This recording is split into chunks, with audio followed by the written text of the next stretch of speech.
كنت حكيت لك ان في النسخه الموازيه من قصه الجميله والوحش الجنيه اللي حولت الوحش هي نفسها تبقى ام الجميله، وان المملكه اللي هم كانوا عايشين فيها كانوا بيحرقوا اي حد بيمارس السحر. واخر حاجه وقفنا عندها ان الوحش خطف ابو بيل وهي ركبت الحصان بتاعها وطلعت تجري بسرعه على الغابه وتروح للقصر المهجور عشان تنقذ ابوها منه.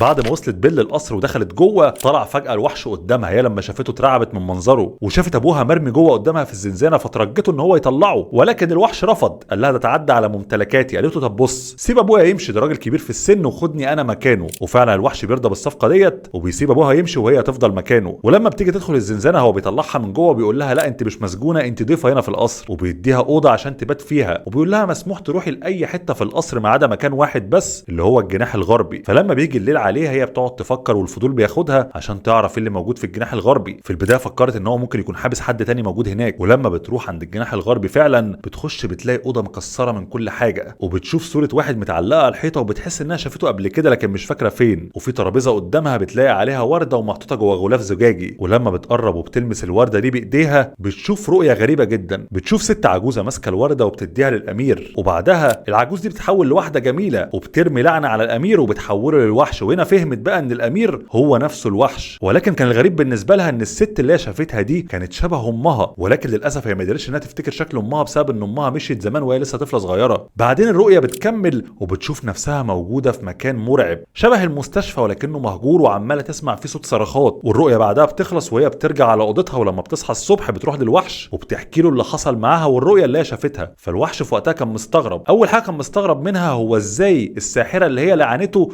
يصادف ان بنتها موجوده دلوقتي عنده في القصر. وهنا بقى هو بيحكي لها القصه بتاعته من اولها وازاي الساحره دي لعنته. بيل للاسف بتشفق على الوحش وبتحس ان هو كان شخص كويس، وبتقرر انها ناويه تساعده لانها كانت مؤمنه تماما ان طالما في ساحره هي اللي رمت عليه اللعنه فالساحره برضه هي اللي ممكن تفكها بطريقه ما، وهو بالمره ممكن توصل لامها. فهنا هي بتقول له طب دلوقتي احنا هنوصل للساحره دي ازاي؟ قال لها بصي احسن مكان احنا ممكن ندور فيه على الناس المفقودين هو في الكتب، وانا من فتره كنت عمال بقرا كتاب عن تاريخ المملكه وشفت فيه صوره الساحره اللي لعنتني زمان. وفعلا بيخش معاها المكتبه وبيفتحوا الكتاب وبيلاقوا جواه فعلا صوره للساحره، وجنب الصوره ديت في رمز كده على هيئه دايره وجواه نجمه. الغريب بقى ان الرمز ده في اي كتاب هما بيفتحوه وبيلاقيه موجود بيكون الشخص المحطوط صورته جنب الرمز اختفى بنفس الطريقه اللي اختفت بيها امها من غير لا حس ولا خبر. لكن الاغرب ان بيل بتقول له انا شفت الرمز ده قبل كده، شفته في المستشفى بتاعه الامراض العقليه اللي بيديرها فريدريك اللي انا حكيت لك عنه في الجزء الاول ان هو يبقى قريب امهم. لكن ايه علاقه مستشفى الامراض العقليه بالناس اللي بتختفي وبامها؟ قالت له بص انا هروح المستشفى واسال على فريدريك واكلمه واكيد هو ممكن يكون عنده حاجه تدلني بيها على امي. طلبت من الوحش ان هو يجي معاها لكن هو ما كانش مستعد يقابل الناس بمنظره ده، فقررت انها تركب وتروح لوحدها. وفعلا بتوصل المستشفى وبتخش جوه وبتقعد تلف وتسال على فريدريك لكنها مش بتلاقيه. ولما بتغوط جوه شويه بتوصل لمكان ضلمه، وهنا بتلاقي حد جه من وراها وراح بسرعه حاطط كيسه سودا على راسها وخطفها. الشخص اللي سحبها ده رماها في زنزانه وسابها كام ساعه جوه وهي مش فاهمه ايه اللي بيحصل وايه المكان اللي هي فيه ده، اللي بتكتشف بعد كده ان هو عباره عن زنزانه موجوده تحت المستشفى. الشخص المجهول اللي خطفها ده دخل تاني وراح ساحبها والمره دي وداها على اوضه عمليات. الاوضه دي هي عماله تسمع فيها صوت صرخات لناس عماله كانهم بيتعذبوا، لا ولقت دم موجود في كل حته وابر، وحتى انها لقت اعضاء بشريه متقطعه. هنا بتفتكر الرؤيه اللي هي شافتها وان ده نفس اللي شافته قبل كده. والشخص اللي خاطفها ده بعد شويه دخل وهنا بنشوف وشه ده فريدريك اللي هي جايه بتدور عليه. فهنا هي بيل بدات تساله انت بتعمل ليه كده، وقعدت تنده عليه وتكلمه ولكنه ما كانش بيرد عليها، ومسك في ايده حقنه وبدا يقرب منها وهي فضلت انها تصرخ ولكنه ما كانش بيتاثر. فيا ترى بقى ايه قصه المستشفى اللي بيل موجوده فيها وايه علاقتها باختفاء امها، وليه فريدريك ده بيعمل كده معاها، وهل هتقدر انها تنجو منه ولا لا؟ ده بقى اللي انا هحكيه لك في الحلقه الجايه. ما تنساش بقى تعمل فولو ولايك وكومنت عشان لما تنزل تظهر لك على طول. رمضان كريم عليكم، معاكم محمود زايد، سلام.